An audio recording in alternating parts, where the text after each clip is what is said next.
So I wanted to introduce Dr. Bryan Dewsbury. He is an associate professor of biology at Florida International University, where he is also an associate director of the STEM Transformation Institute.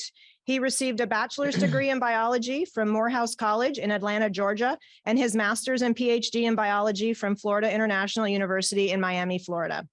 He is the principal investigator of the Science Education and Society SEAS program, where his team conducts research on the social context of education.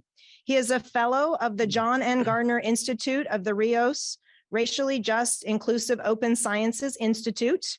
He conducts faculty development and support for institutions interested in transforming their educational practices pertaining to creating inclusive environments, and in this regard has worked with over 100 institutions across North America, the United Kingdom, and West Africa.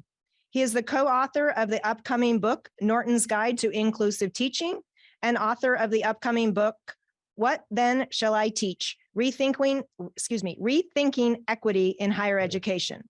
He is the founder of the National Science Foundation, NSF-funded Deep Teaching Residency, a national workshop aimed at supporting faculty in transforming their classroom to move meaningfully incorporate inclusive practices.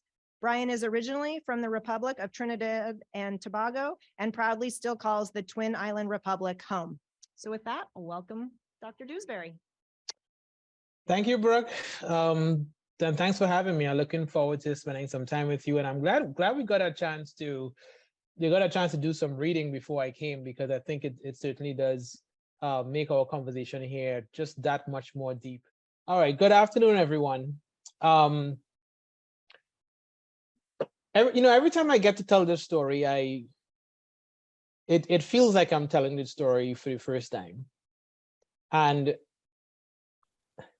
not in the sense that the story gets any different, but when you're telling a story that's highly personal, you find that each time you tell it, you discover, even in the process of telling that story, new nuance in the things that you're remembering about yourself and your path. It would be so easy to just come up here and talk to you about, the students today and what their lives are like, and why equity matters, and why inclusive practices rights the wrongs of history in some cases and helps get better outcomes. I do sincerely believe in all of those things. But what I really hope that you leave here today with, and maybe perhaps even you internalize after you read A Chance at Birth, that education really is a people business. Education is a people business. Yes, we are here to discover really beautiful things about this world and to interrogate ourselves and the world around us so that it can be better and more meaningful for ourselves and our children.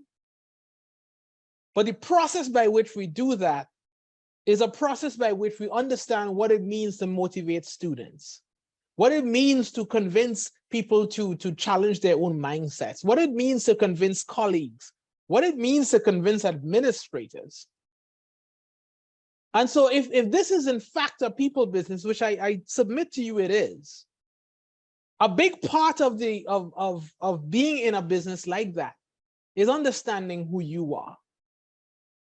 When I set out to ask questions about the classroom, I'll confess to you, some of this journey was very selfish. Some of this journey was me trying to understand things that I experienced as an undergraduate and a grad student, and being able to put words and theories and understandings to that. And this is not a story of regret. This is one of gratitude, my friends. I live a life that I'm very, very happy with. And certainly it wasn't always easy to get to that point, but the degree to which I've learned things from my journey, those lessons are what informs every aspect of what I do. So I'm not just Bryan Dewsbury, Associate Professor at FIU. I came from a long line of ancestors. It's a long journey. I am Afro-Caribbean.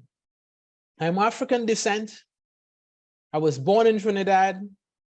If you're flying south in the Caribbean archipelago and you get to Venezuela, you've gone too far. We are the last island as you go down south from Miami. And if you understand the slave trade, most of the slaves that were traded during the transatlantic slave period actually went to places that were not the United States. Most of the African diaspora went to the Caribbean and to Latin America. And in around 1834, when slavery was, the slaves were emancipated by the British, they brought in indentured servants, mostly from East India. So therefore, Trinidad is approximately 40% Afro-based and 40% of East Indian descent and a smattering of other groups. And the slaves that primarily came from West Africa. And if you go to Ghana today, one of the main slave trading posts, you would actually see the real slave castle, where the tribes who lived in at that time was the Ashanti Kingdom and the Fanti Kingdom would trade with the British. And I had the pleasure of visiting that castle several years ago, taking some students there on a study abroad trip. And I count that as one of the most meaningful experiences I've had in my entire life. I stood in the very dungeon where blindfolded captives were kept until the ships came to remove them. And the west coast of Africa, at least that part of it, is very shallow. So that means that the big slave ships couldn't come close to shore. So you would use smaller fishing vessels to take the slaves out to the bigger ships in groups of 4 to 6. And from the dungeon to the beach where they would load onto the boat, there's a small passageway, and it is so small, you have to walk in single file. And you walk in single file through a door onto this small boat. And the door was appropriately called the door of no return. What a moment it was to stand there and look at the 20 steps that basically determined the Black diaspora in the Western Hemisphere. What a moment that was. What an interesting thing to be born into a culture that is descended from Africa, but has developed into something unique and new and beautiful. So while paying respects to from whence we came, we embrace what is new, and that the newness that constitutes this unique Caribbean identity. Several generations later,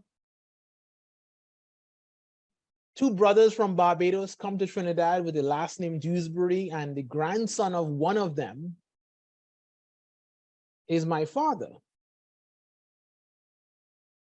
And my father, who, as you can see, recently passed, was a Baptist minister.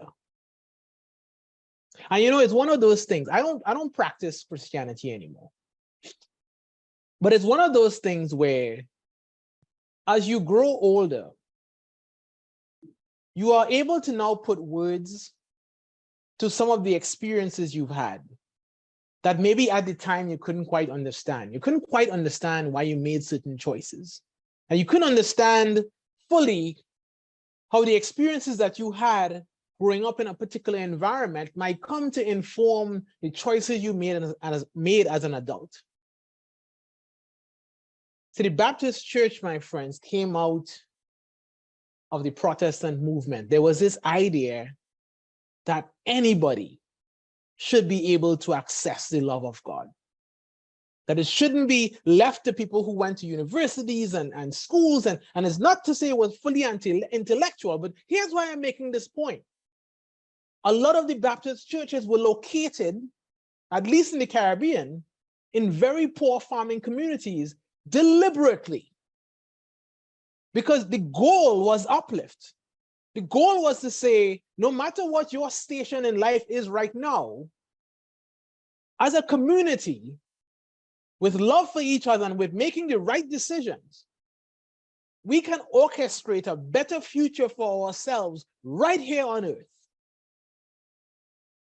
And every Sunday morning, I got up and I dutifully put my iron shirt on and dress pants and shoes, and I sang and I got baptized. I did mostly on autopilot, to be honest. But 15 years later, when I walk into a college classroom,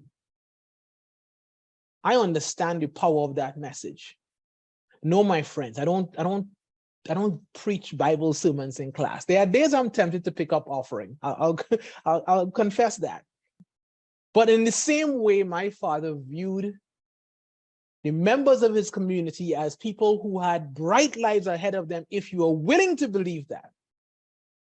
This is the same kind of privilege and light I am affording to whoever is in front of me, no matter how you entered intro bio. I was a first-generation college student. I didn't even know that was a term.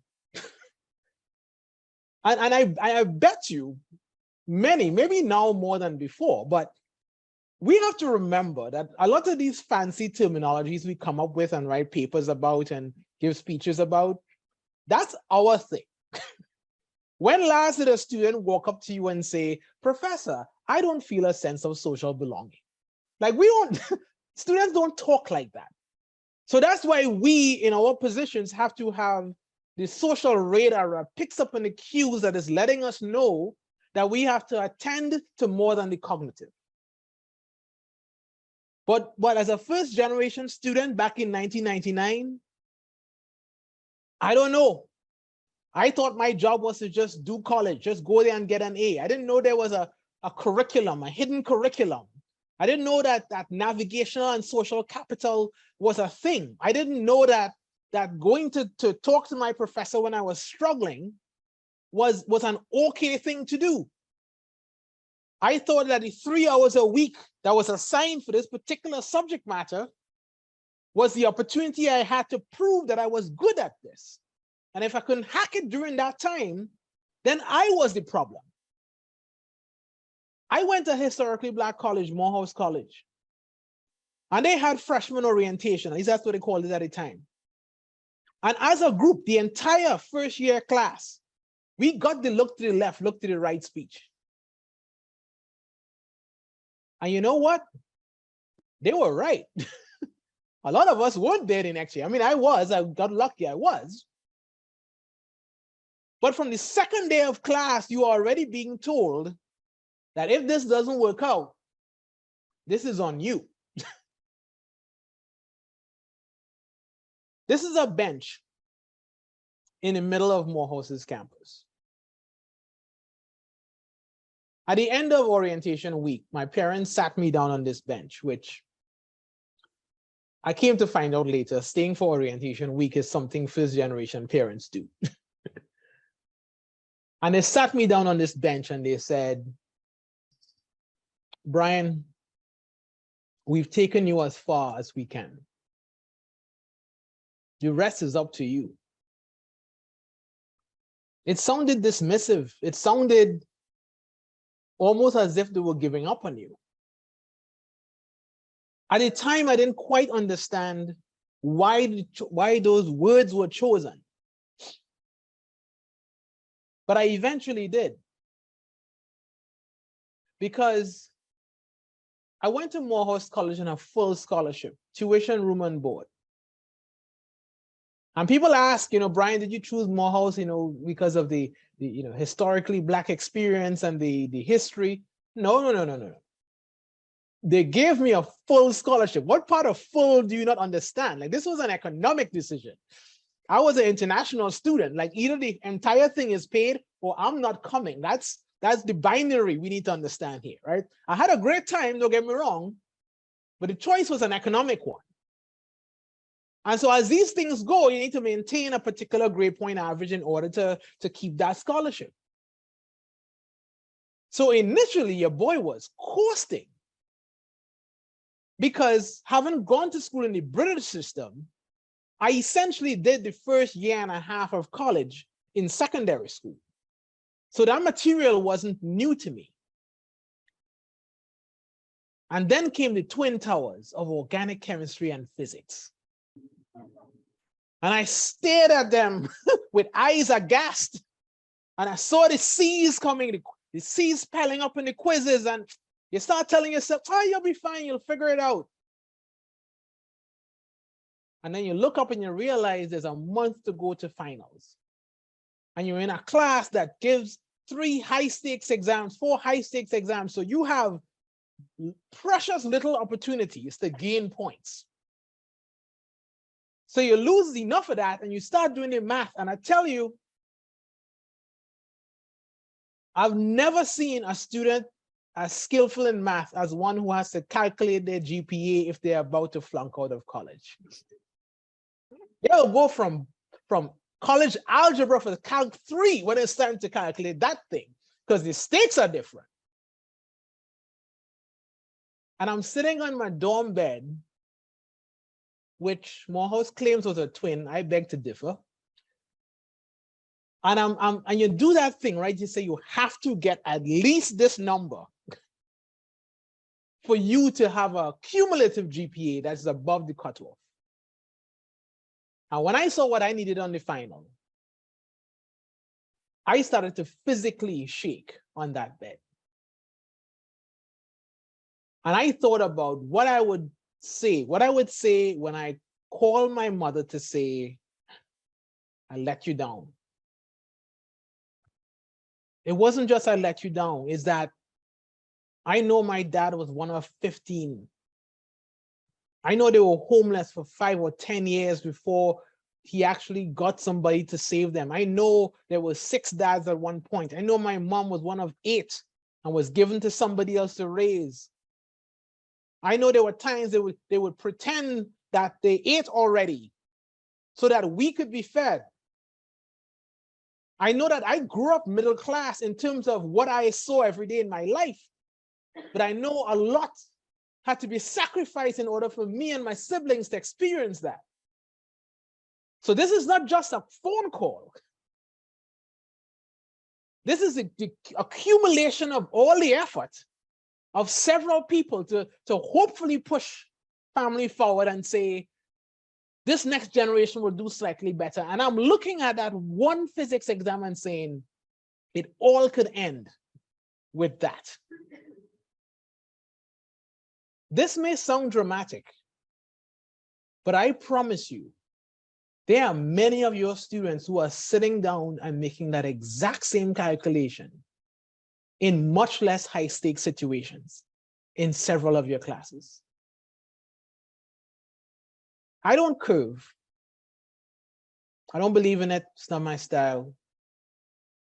But I'll tell you what, if that physics professor didn't curve that exam, this would have been a very different story. I mean, I saw the grade on eCampus, and I know I didn't earn that. And I can tell you to this day, I don't remember a thing from that class. I had to go and relearn physics in order to teach thermodynamics in intro bio. And it was a professor who just became a great mentor to me. And then later a colleague and a friend who for the first time when I was a student asked me, how are you doing? Not how are your classes, how are your grades? No, like, why are you a bio major? What are the ways in which you see yourself doing good in the world in 10 years? Like asking me my sense of why.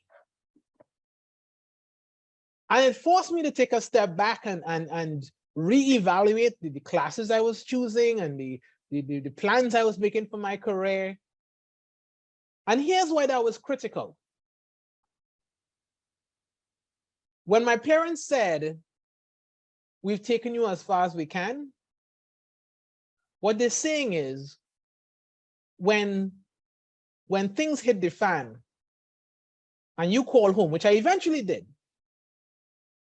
their response was, you give it a shot, you can come home.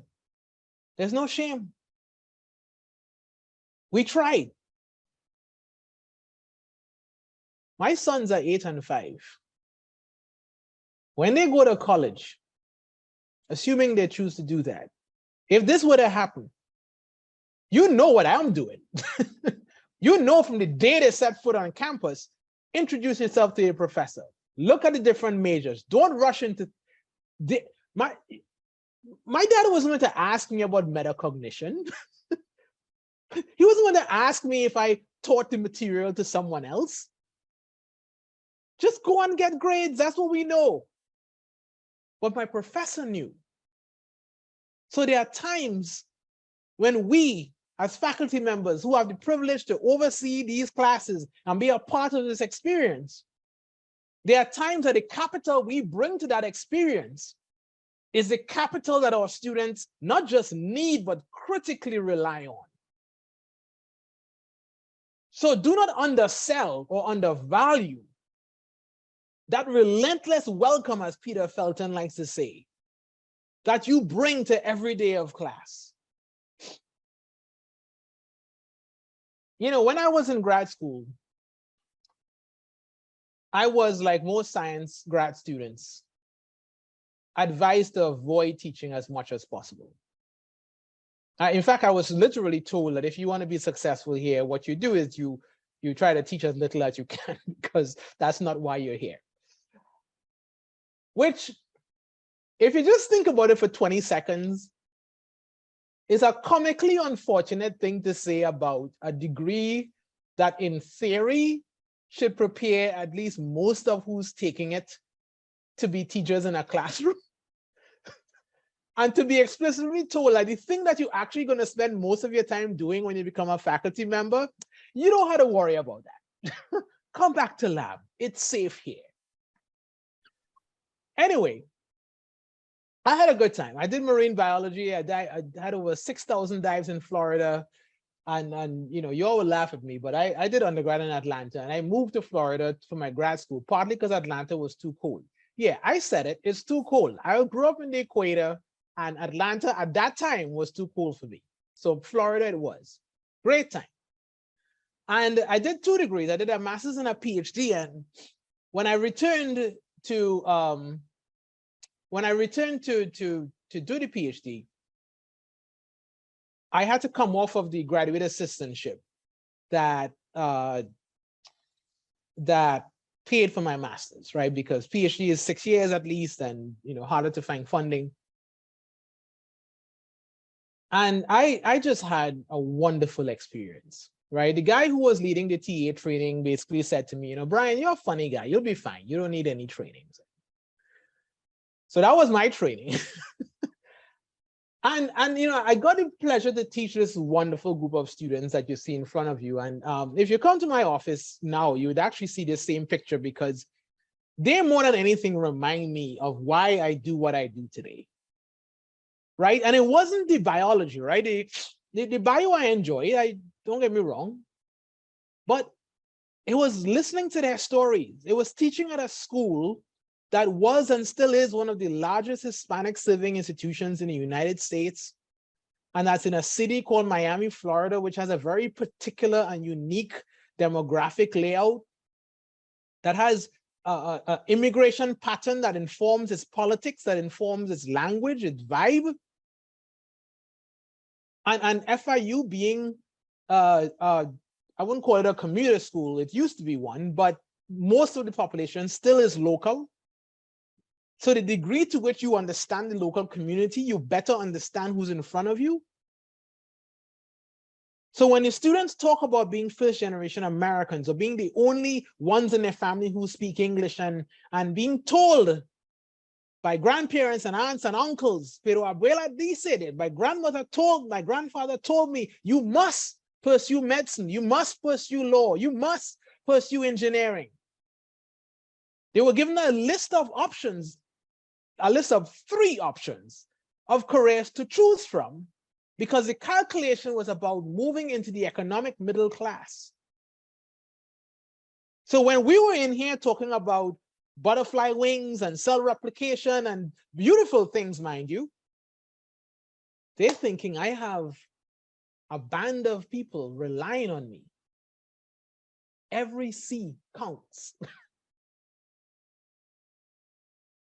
So when you have these conversations and you know, I learn, right? You approach these conversations with humility.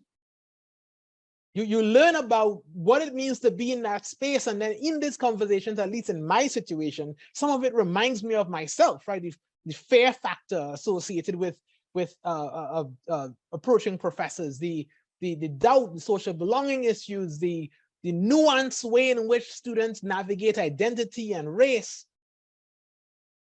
And then I go and do my own learning, and I read more about the community and understand its dynamics. And when you have a better understanding of the community, I can now redesign a class that speaks a little bit more to the lived experiences of who's in front of me versus what's dictated to me in a textbook. I had a road to Damascus one.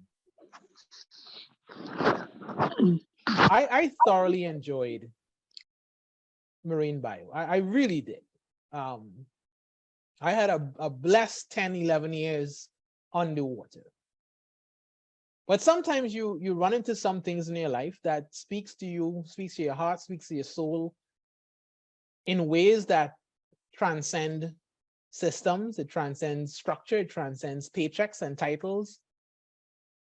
It's a calling. And a calling is something that you respond to, and you respond to it on a daily basis. And it's not to say that those other things don't matter, but it's to say that when the calling comes, it comes with a Teflon jacket that protects you against perhaps the ways in which other people might view the same thing. So when the chatter began about Bryan's not taking grad school seriously and you'll never finish, and I mean, don't feel sorry for me. I'm fine. And I'm fine because when I was hearing it, I say, oh, you just don't understand. And I get it. Forgive them, for they do not understand what I do. And even when we began at University of Rhode Island in 2014, the well-meaning advice was, Bryan, your job is to get tenure. How is getting tenure a job? That doesn't make any sense to me. The job is to teach well, right? Prove that your teaching is actually causing learning. And if you have a research program, is to have interesting ideas that you can pursue and share with a jury of your peers. That's what the job is. The problem, as Kathy O'Neill says, sometimes the assessment tool, AKA tenure, gets divorced from the thing it's assessing. So it's worth asking ourselves if teaching is actually being measured. Is it actually being supported? Is learning actually happening as a function of what we're calling good teaching? And you have to be, I had to be, I don't want to say you, I don't want to be reckless here. Everyone's going to make their own decision. But it was important to have a different model of what an equity-based portfolio is going to look like. I taught intro bio, I still teach intro bio. It's one of those classes that every researcher ran away from, sometimes literally. And the reason being is that what was communicated to you from the university as value was not excellence in the classroom. So we can't sit up here every year at faculty orientation and say, we want equity, we want change, we want better pass rates, we want students to leave STEM less, and not willing to touch the system that is generating these problems. You need to be willing to invest the time and the resources and the learning assistance and the thinking and the curriculum redesign. This is as scholarly an activity as any other part of your institution. And I know URI is a different context in terms of institutional type, but to the extent that I'm making the point about systemic change here, same theory applies. So I want to touch on three things that in my desire, my need, my submission here, that the social context of the student matters. I want to touch on three things that in intro bio we focus on. Now, intro bio, 200 students, sorry, 155 students. There are a lot of moving parts. If I had to really break the class down for you, we'd be here all day, right? But these three things I hope can message to you the importance of the understanding that I have of who's in front of me, where they're from, what their personalities are like, what they might be experiencing psychologically and sociologically, and the need for the class, regardless of the subject matter, to prepare them for a world where they feel included and where they include others. Most people call this group work. We call this a commitment to dialogue. Yes, we put them in groups. We socially engineer the groups. That means that when I get my roster before the class starts, I mix the groups up, ethnically, geographically, in terms of where they come from, stated gender identity. And the reason why is I fully believe and support the presence of affinity groups. I do want students to come to a class and have spaces on that campus where they can feel a level of cultural commiseration. I fully believe that that can exist alongside structured opportunities where they get to learn from the experiences of others. And I, as an instructor, cannot assume that just because the campus exists, that those opportunities will arise organically. In fact, to put it a different way, I see my class as an opportunity for that type of learning to happen. So in intro bio, for example, we talk about the discovery of DNA and all the cool stuff, right? The base pairs are equal and Chargaff's experiments. But we also talk about Rosalind Franklin.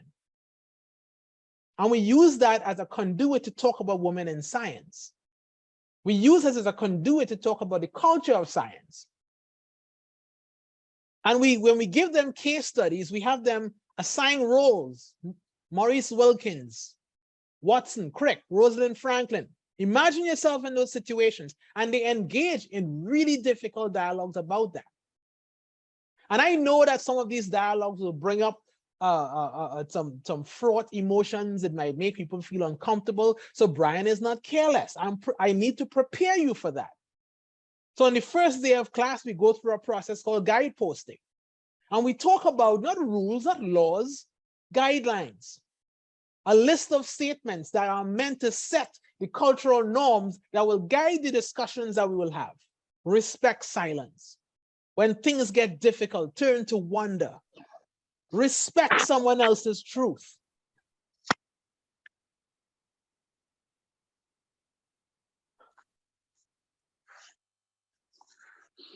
A major goal,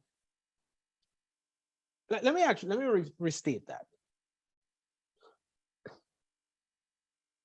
Diane Ravitch, I think, she wrote she wrote several books, but a couple that are my favorites is the Death and Life of the American School System and Reign of Error. And in one of them, she says, she kind of starts off as a thesis, right?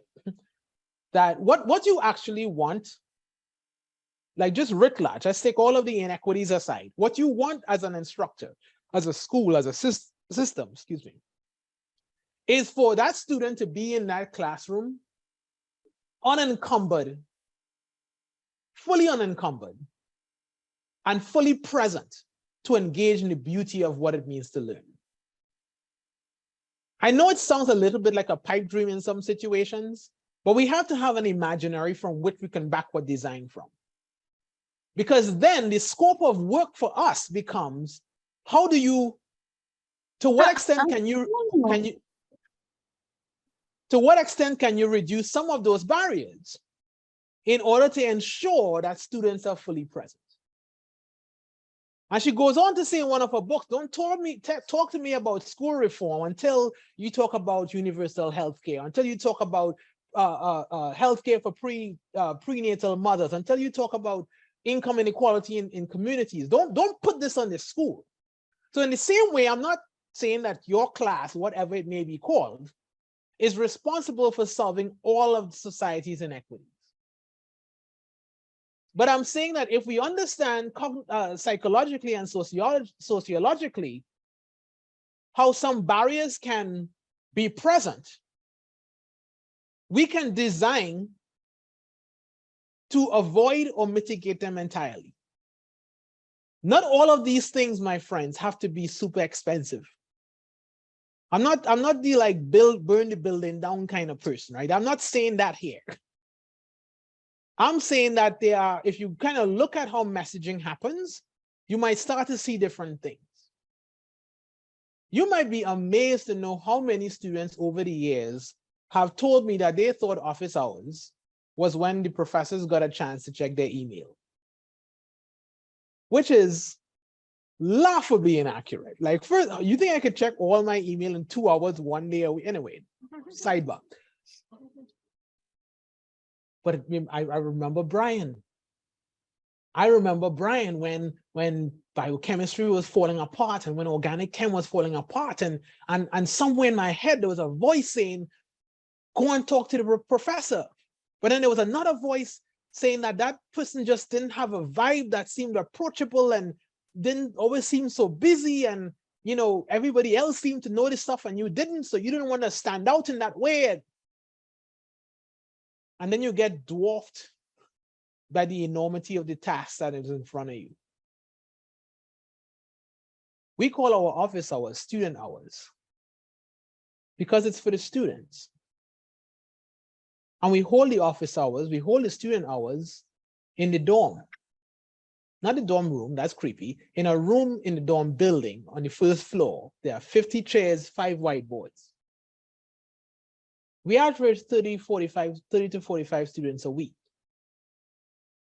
Because if the mountain won't come to Muhammad, if I really need to get to the mountain, I need to get to the mountain. If I can't get to you to have a conversation, to commune with you in a more comfortable space, and be able to show you that this is in fact a relationship where we have mutual respect, there need be no fear here. I'm here, I'm on your side. Who wins if that psychological fear is what forces you to end up feeling this class? Last but not least, and this was brought up in the dissent article, if you had a chance to read it, it's the notion that no matter what profession you go on to do, to choose to engage in,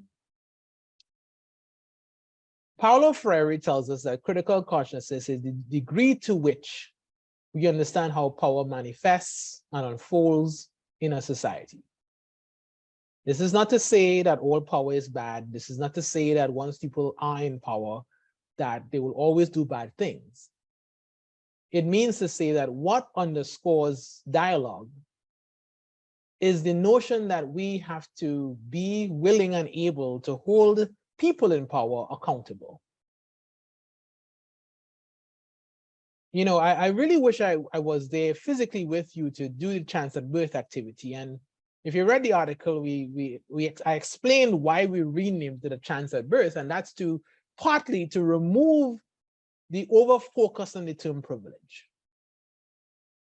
And it's to not get wrapped up in this notion that to have resources, unless you stole it, is a bad thing. Critical consciousness is about awareness of power. And so in an intro bio class, we can talk about the great stuff. We can talk about how we got a vaccine in like 2 hours because of science, and it's great. And that we live longer, and that we can do things in engineering and other things because we paid attention to how to improve things over time. But we could also talk about the times when science and scientists were subservient to the cultural norms of the day, and therefore made decisions like taking somebody's cells, like having a fair in Kansas on human pedigrees to determine who can make the perfect baby, to sterilize Latinos in California and disable people in North Carolina. We signed off on that. to use Black men in Tuskegee as a control group. So we tell the whole unfiltered story of science, not to leave students in a place of darkness, but to ask the question, what can we learn? What can we learn? Because no matter how technically brilliant we become, there will always be people in different stations of life.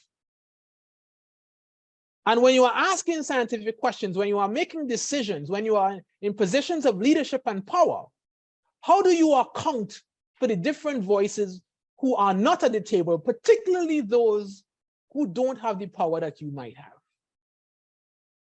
We engage in these discussions to learn.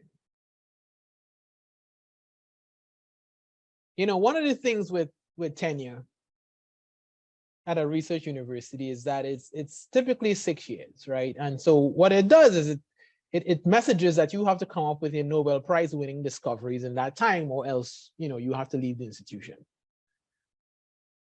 But we deliberately waited several years to get the kind of data, to get this study out. It just came out this year, June 15th. Because we wanted to be able to track the students into their upper division classes. And just in a nutshell, this is open access, so feel free to find it and download it. In a nutshell, we cut 30 to 40% of the intro bio curriculum in order for us to focus on building confidence, building dialogic skills, teaching students how to write, how to explain. We did with an understanding that if you teach them how to fish, then they can go and get all the fish they want. They don't need me to hold the rod, as long as you don't overfish, right? But my goal is not to not go find the fish for you. Our goal here is to teach you the techniques associated with procuring that fish.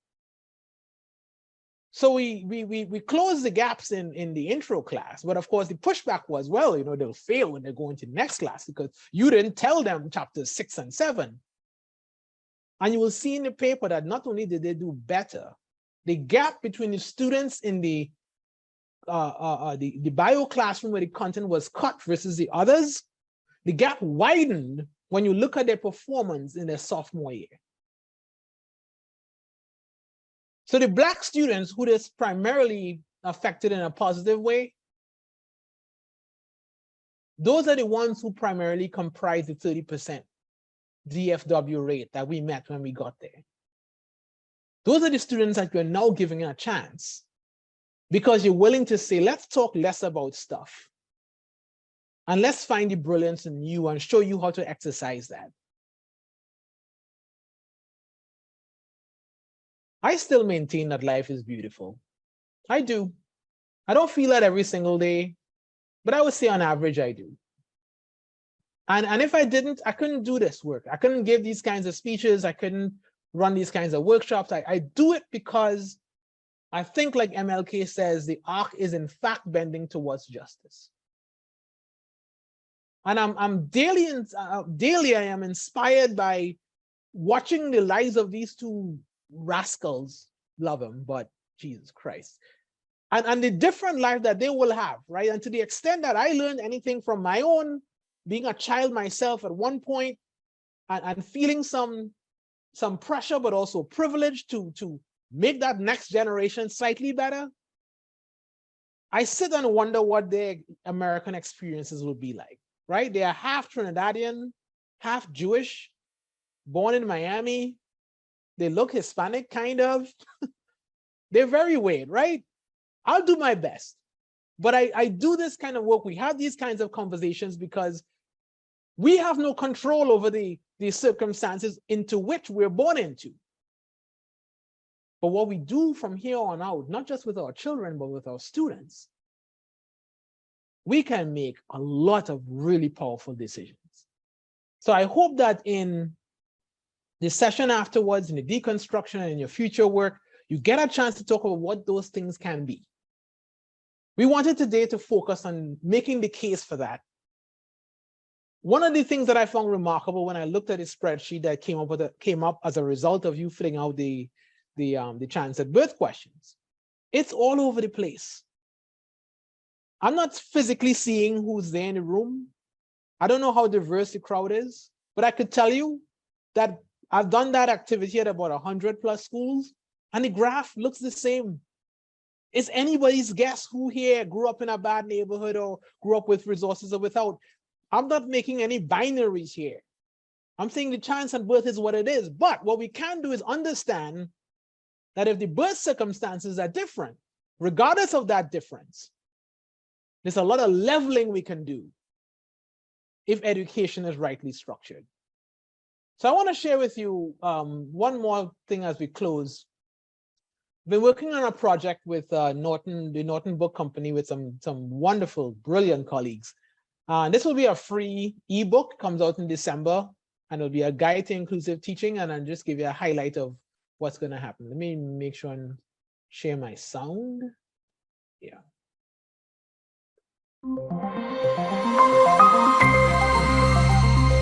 What I would like to have is that when you walk into a classroom, how you identify and what your history is not a predictor of your academic outcome. Hello, we're the authors of the Norton Guide to Equity-Minded Teaching. Equity-minded teaching is about striving for equal outcomes, particularly for students of all races and ethnicities. And as a neuroscientist, I research, I study, I dream about learning and how we can create, if you will, learning sanctuaries that can optimize our potential to learn, to thrive, to grow. And this was a perfect project. We worked deliberately to create a guide that supports faculty no matter where they're teaching, online, in person, and in all the new and emerging modalities that we are beginning to see. So we wrote this guide to meet faculty where they are, provide them with actionable strategies that they can implement next week or next semester. I think this project is stitching together a couple of things that tend to exist separately in the current landscape of reading, right? And that is you have the kind of best practices literature, and then there's the kind of more socio-historical literature that is making the case for why we need to do these things. This project is trying to take that 30,000-foot view, right, and kind of walk you from the stratosphere into your Monday morning classroom. The guide is divided into 3 sections. The first section is for faculty before the term begins, looking over their learning objectives, their major assessments, and their syllabi. Section 2 is about day-to-day teaching, cultivating environments in which students belong, generating trust, and then building in the structures and supports. Section 3 is about the post-semester reflections, what went well, how could you improve the course the next time. As an online teaching expert, I've thought deeply about the importance of creating engaging virtual learning environments, both to support student learning and equitable outcomes, but also to support faculty job satisfaction and enjoyment. And in fact, I would argue that good online teaching is an equity imperative because attrition rates are higher in online classes and students of color fare worse than their white peers. For me, it became an issue of how can I be strategic to optimize the classroom, the materials, so they can easily learn it despite everything that is in their lives. But we definitely included language in there to say, this is only worth it if you're a whole person.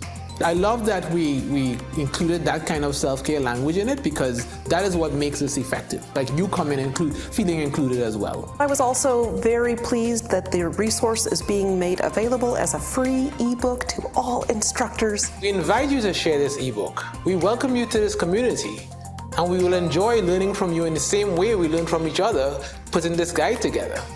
We have learned so much as we've collaborated on this project, and we look forward to hearing from you, learning with you, and hearing your stories as we move closer towards equity-minded teaching.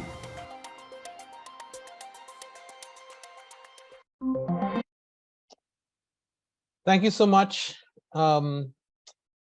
we might have a couple minutes for questions, but if I don't get a chance to talk to you, this is the various places you will find me.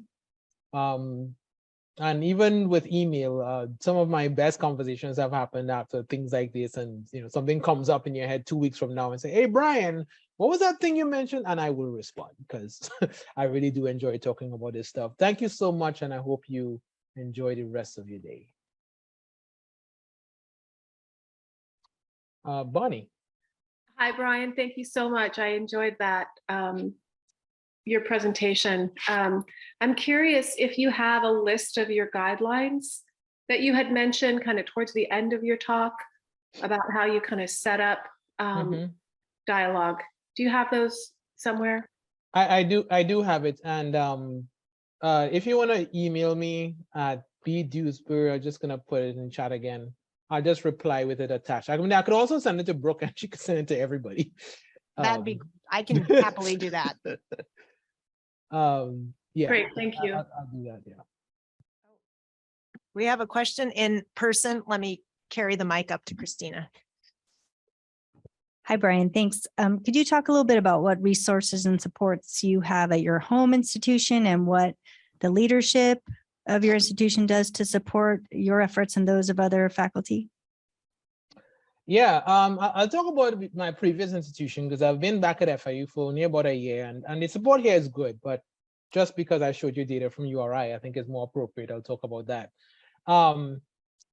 It was mixed, but what I would say was I had a lot of support from upper administration, or maybe mid upper administration, and maybe most importantly, my dean, right? For several years, I would say the first 2-3 years of URI, most of my colleagues were good people, very good people, but I don't think they really understood what was going on. And I definitely had a chair who, I felt like if he had remained in place, I wasn't going to stay at URI. And in fact, I even looked for jobs deliberately because of that. So I think that's important to bring up, and thanks for your question, because I'll be honest, I mean, I stayed at URI because of my dean. Like, I don't think he could stand here and explain to you what I wrote in a paper, but he understood that if he wanted change to happen, he needed a different package. And he looked in the most, I think, important place to get the evidence of what we were doing, and that was the voices of the students, right? He would look at that data, he would ask them, he'd call them in his office, and so he appreciated, I'll take a couple of these publications a year because this is the best introbio class I've ever seen. And so you don't just need bravery at the faculty level, you need bravery at the administrative level. And I felt I had that in him and some other people. They were just developing a center for teaching and learning when I think the middle of my time there. So that office sort of came on stream later on.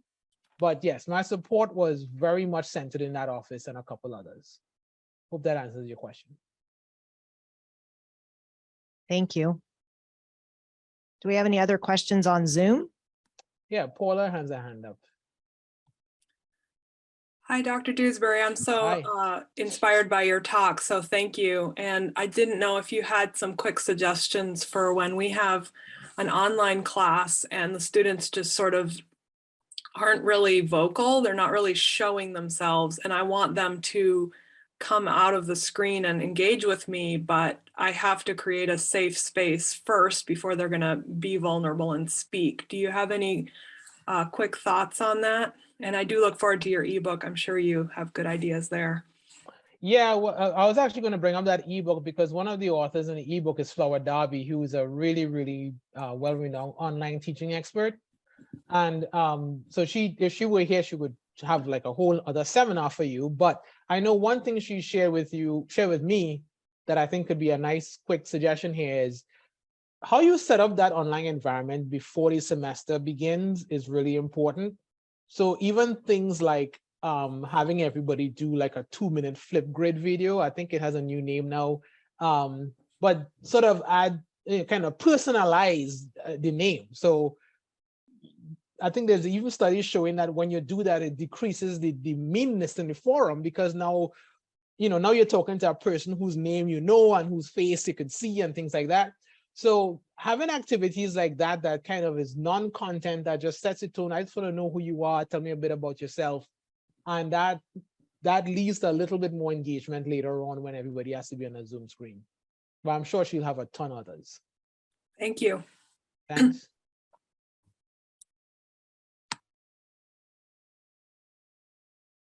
So I want to respond to a question in the chat, and I'll read it out loud because I think the people in person probably can't see it.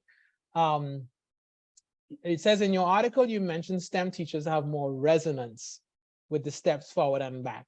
Could you elaborate? Also, does LCC differ noticeably from other institutions in our responses?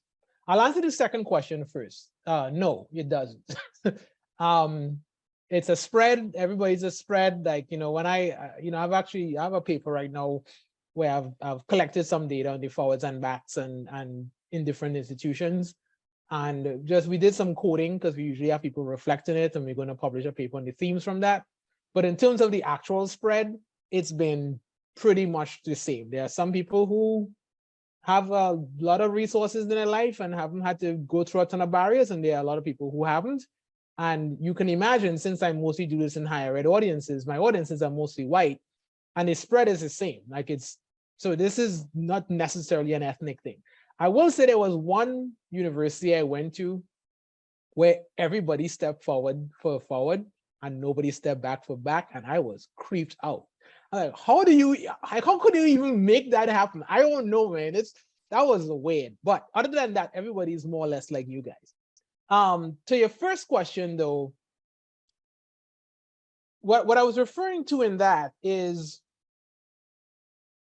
and I want to be careful when I say this because sometimes the pendulum swings a little bit too far in the anti-STEM thing, but we do have attrition issues in STEM.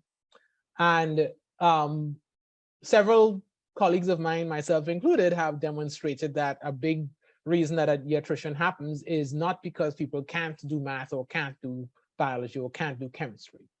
And you know, part of that article and others is to get people to kind of realize that some of the back steps can contribute to the psychological barriers that prevent good things from happening.